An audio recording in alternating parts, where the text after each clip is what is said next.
Morning students, new सृजन academy में आपका स्वागत है। अलंकार के क्रम में यह दूसरी वीडियो है। आज हम पढ़ने जा रहे हैं शब्द अलंकार को। शब्द अलंकार जहाँ पर शब्दों के द्वारा चमत्कार उत्पन्न होता है वहाँ पर होता है शब्द अलंकार। जहाँ शब्दों के द्वारा चमत्कार उत्पन्न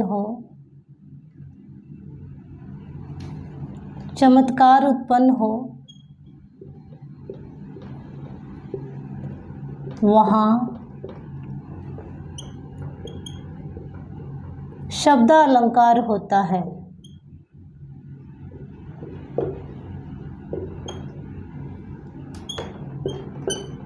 जैसे उदाहरण देख लेंगे। तरनी तनुजा तट तमाल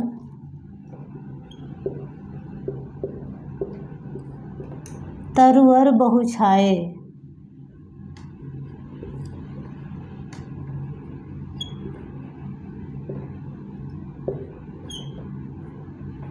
देखिए यहाँ पर तो जो है बार बार आ रहा है।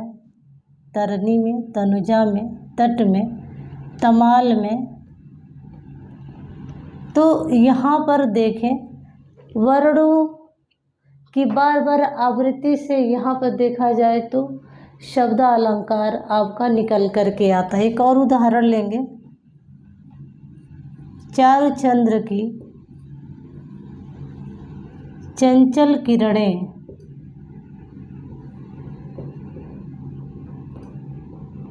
खेल रही हैं जलथल में।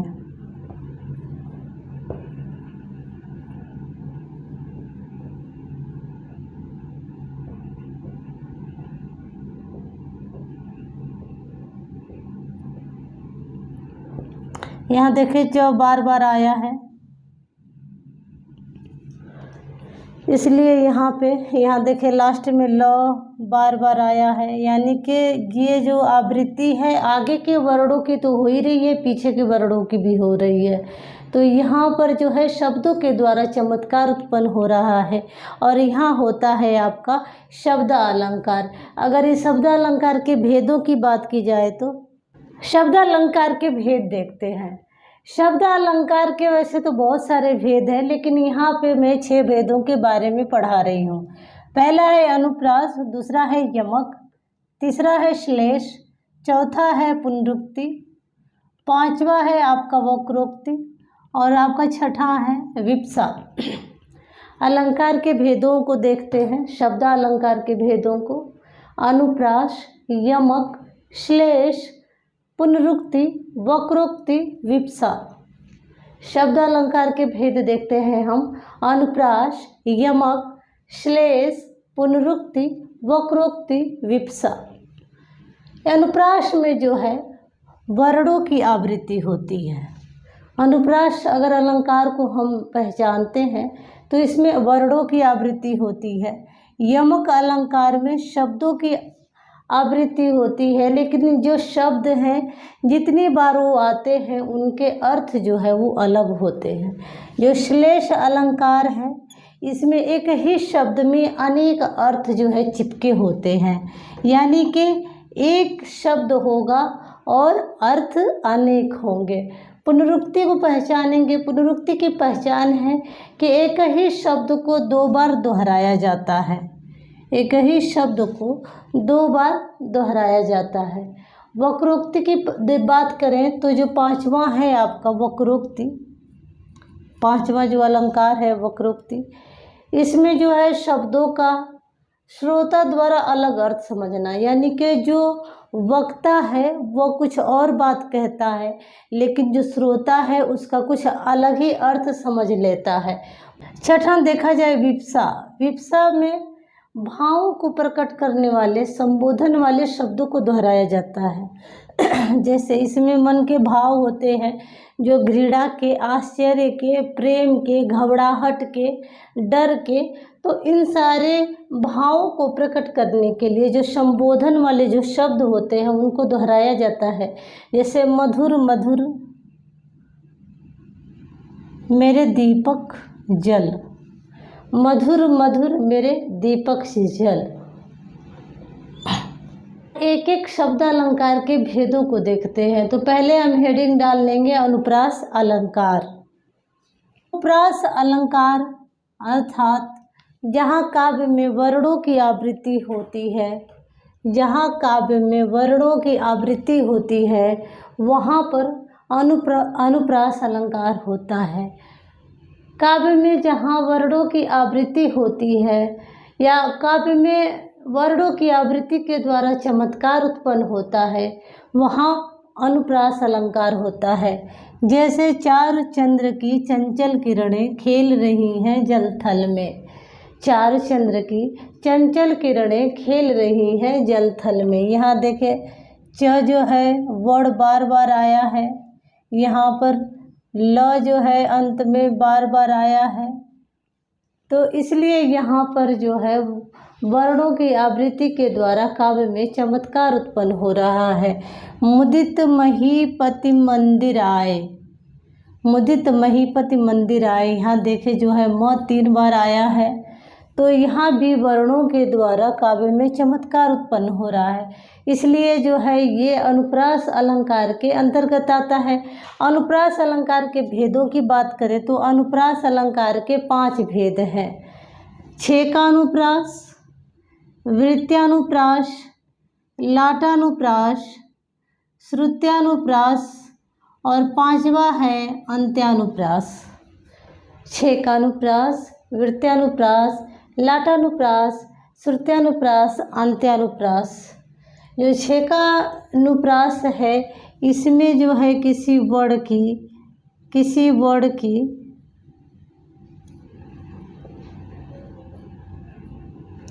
एक बार आवृत्ति होती है, एक बार आवृत्ति होती है।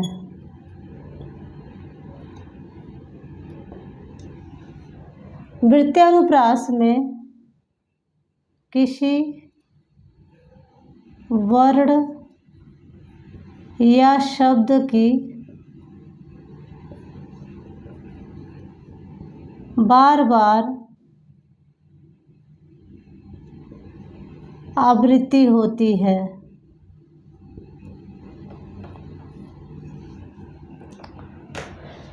लाटानुप्रास में वाक्य खंडों की आवृत्ति होती है।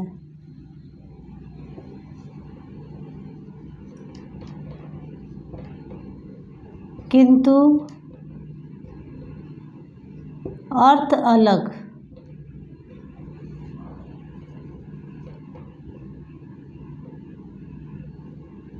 अर्थ अलग होता है।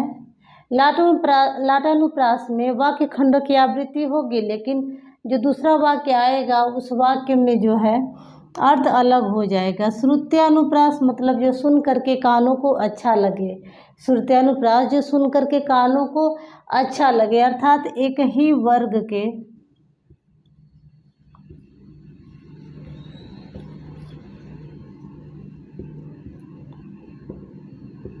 वर्णों की आवृत्ति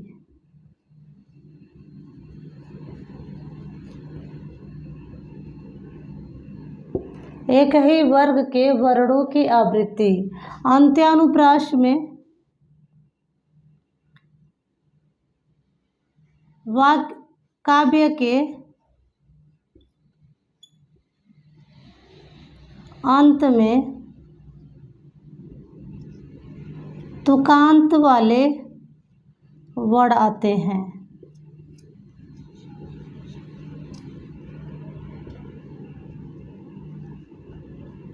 यहाँ पर अंत्यानुप्रास में काव्य में तुकांत वाले काव्य बनाए जाते हैं, तो इसलिए जो है इसको अंत्यानुप्रास कहते हैं। अनुप्रास के भेद छेकानुप्रास, वृत्त्यानुप्रास, लाटानुप्रास, श्रुत्यानुप्रास और अंत्यानुप्रास। छेकानुप्रास में किसी भी वर्ण की एक बार आवृत्ति होगी, कोई भी वर्ण है वो एक बार आएगा दोबारा, यानी कि एक ही बार दोहराया जाएगा। जो वृत्त्यानुप्रास है उसमें भी कोई वर्ण है जो वो बार बार दोहराया जाएगा, एक से अधिक बार दोहराया जाएगा। लाटानुप्रास में वाक्य खंडों की आवृत्ति होगी, लेकिन दूसरा जो वाक्य खंड होगा उसका अर्थ अलग होगा। श्रुत्यानुप्रास में एक ही वर्णों की आवृत्ति होगी, एक ही वर्ग के वर्णों की आवृत्ति होगी। श्रुत्यानुप्रास में जो सुन करके कानों को अच्छा लगे, एक ही वर्ग के वर्णों की आवृत्ति होगी। अंतानुप्रास में काव्य में अंत में जो है कोई भी छंद है उसमें अंत में तुकांत वाले वर्णों का प्रयोग किया जाता है। अब हम छेकानुप्रास को देखते हैं, जो कि अलंकार का पहला प्रकार है। छेकानुप्रास की परिभाषा देखते हैं, जहाँ एक या अनेक वर्णों की आवृत्ति जो है स्वरूपतः एवं क्रमशः हो। जहाँ एक या अनेक वर्णों की आवृत्ति स्वरूपतः एवं क्रमशः हो और सिर्फ एक बार हो, वहाँ होता है छेकानुप्रास। जैसे कानन, कानन कठिन भयंकर भारी, कानन कठिन भयंकर भारी। यहाँ पे क की एक बार आवृत्ति हुई है, भ की एक बार आवृत्ति हुई है, घ की हुई है यहाँ पे एक बार आवृत्ति। यहाँ पर देखें भरी भरी की हुई है, जो कि एक तरह से शब्द के रूप में है और के अनुसार ही इसकी आवृत्ति हुई है। देखिए यहाँ दई दई की भी स्वरूपता आवृत्ति हुई है। अति आनंद, यहाँ अ की आवृत्ति हुई है एक बार अवर्ण की। मग्न महतारी, यहाँ म की हुई है। अमीय भूरिमय चूरन चारू, यहाँ देखें च की हुई है एक बार आवृत्ति। शमन शकल, यहाँ श की हुई है। भव रूज परिवारू। तो जहाँ जहाँ वर्णों की आवृत्ति हुई है और सिर्फ एक बार हुई है, वहाँ होता है छेकानुप्रास। या कोई भी शब्द है वह स्वरूपतः दोबारा क्रमशः आता है, तो वहाँ भी जो है छेकानुप्रास होता है। लेकिन जो ये आवृत्ति होती है या एक या अनेक वर्णों की या शब्दों की, यह जो है एक ही बार होती है, एक से अधिक नहीं होती है। तो छेकानुप्रास को हम पहचान लेंगे। इसमें जो है किसी भी वर्ण की एक बार आवृत्ति होगी। अब देखते हैं वृत्त्यानुप्रास को। वृत्त्यानुप्रास में जहाँ हमने देखा छेकानुप्रास में एक या अनेक वर्णों की आवृत्ति एक बार हो रही थी, यह आवृत्ति जो है एक बार हो रही थी, लेकिन यहाँ चेंज हो गया है, एक या अनेक वर्णों की आवृत्ति अनेक बार होगी। छेकानुप्रास में यह आवृत्ति एक बार होगी। वृत्त्यानुप्रास में जो है यह आवृत्ति, वृत्त्यानुप्रास में आवृत्ति अनेक बार होगी। यहाँ एक या अनेक वर्णों की आवृत्ति छेकानुप्रास में एक बार होगी, वहीं पर में एक या अनेक वर्णों की आवृत्ति अनेक बार होगी। जैसे उदाहरण देख लेते हैं। मुदित महीपति मंदिर, म की आवृत्ति एक बार नहीं होकर के दो बार हुई है। तरनी, तनुजा, तट, तमाल, तरुवर, यानी कि त की आवृत्ति एक बार नहीं दो बार, तीन बार, चार बार हुई है। इस लाइन में देखेंगे चारु चंद्र की, चारु चंद्र की चंचल, च की आवृत्ति जो है दो बार हुई है। नाथ शकल सुख साथ तुम्हारे, तो सकल सुख साथ, यहाँ आवृत्ति स की दो बार हुई है। सुरभित सुंदर सुखद सुमन, यहाँ पर स की आवृत्ति जो है 3 बार हो रही है, अर्थात जहाँ पर एक या अनेक वर्णों की आवृत्ति अनेक बार होती है वहाँ पर होता है वृत्त्यानुप्रास। सारे उदाहरण जो है आप और भी उदाहरण इसके ढूंढ करके लिख लेंगे।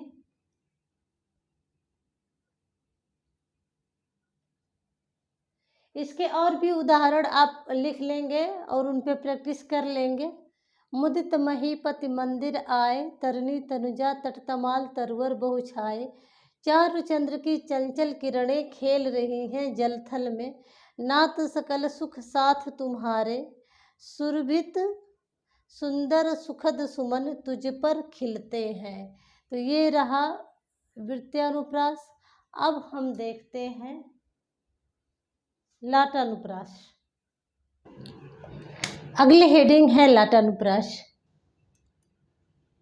लाटानुप्रास की परिभाषा है जहाँ शब्दों या वाक्यों की आवृत्ति, जहाँ शब्दों या वाक्यों की आवृत्ति समान हो, अर्थ भी समान हो, किंतु अन्वय करने पर तात्पर्य बदल जाता है। जहाँ शब्दों या वाक्यों की आवृत्ति समान हो तथा अर्थ भी समान हो, किंतु अन्वय करने पर तात्पर्य बदल जाता है, वहाँ होता है लाटानुप्रास।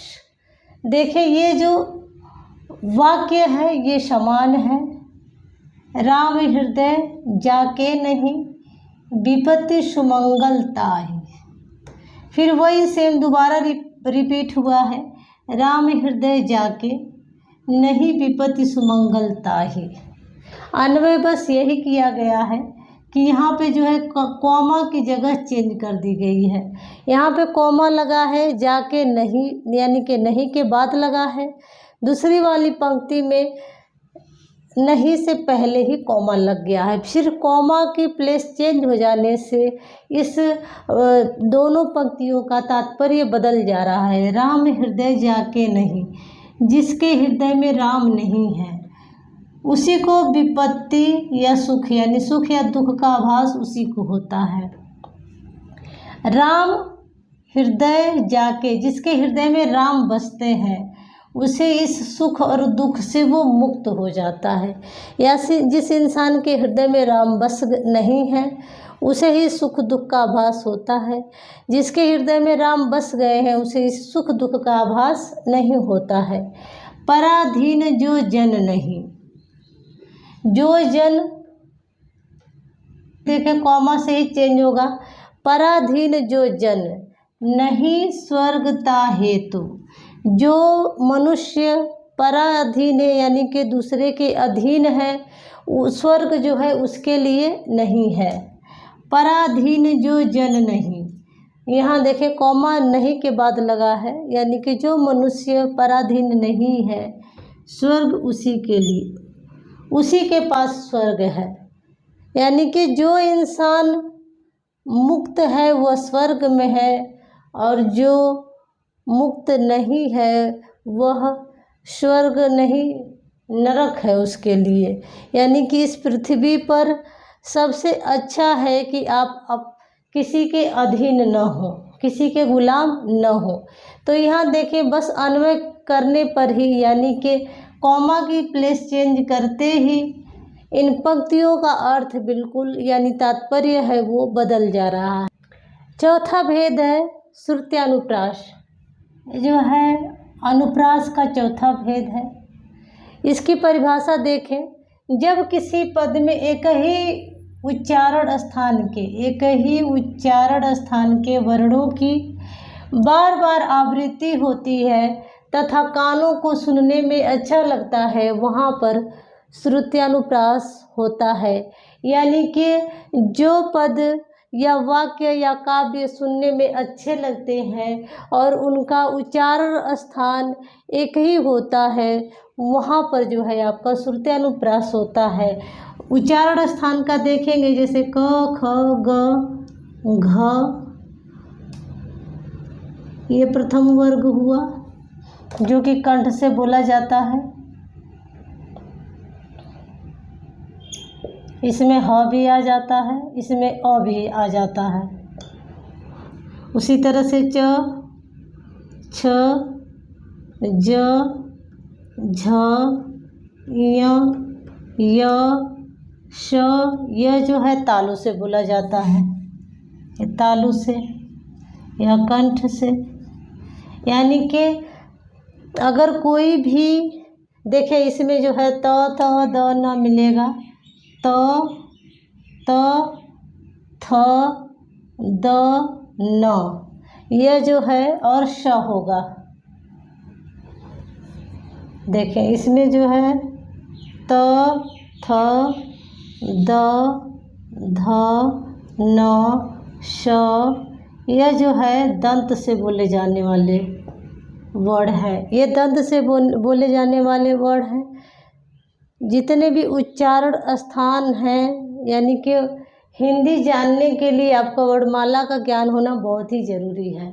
वर्णमाला ही जो है नींव होती है, वर्णमाला ही बेसिक होता है हिंदी का। तो वर्णमाला का ज्ञान, उच्चारण स्थानों का ज्ञान होना चाहिए, महाप्राण, अल्प प्राण वगैरह का ज्ञान होना चाहिए। अब देखें, अगर आपको देखना है तो मेरे पीछे वीडियो में जा कर के देखें, वहाँ पर इसकी वीडियो आपको मिल जाएगी उच्चारण स्थानों के।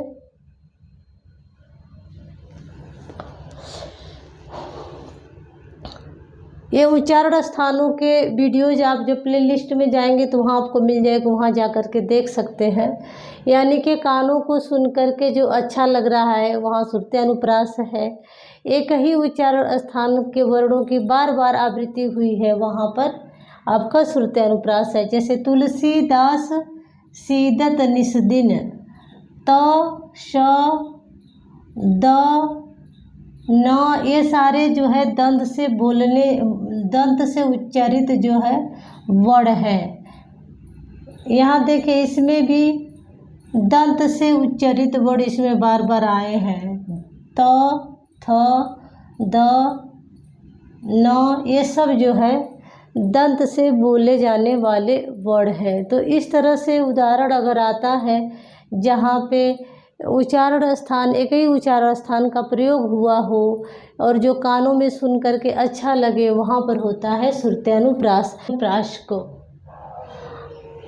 ये जो है अनुप्रास का 5वां प्रकार है अंत्यानुप्रास। अंत में अंत्यानुप्रास को पढ़ते हैं। पदों के अंत में तुकांत शब्दों या वर्णों का प्रयोग होता है। इसकी पहचान ये है कि अंत्यानुप्रास में पदों के अंत में तुकांत शब्दों या वर्णों का प्रयोग होता है। जैसे अंत में तुकांत है खोए, होए, पाए, बताए। बस इसी तरह से इसको जो है अंत्यानुप्रास को पहचान लेंगे।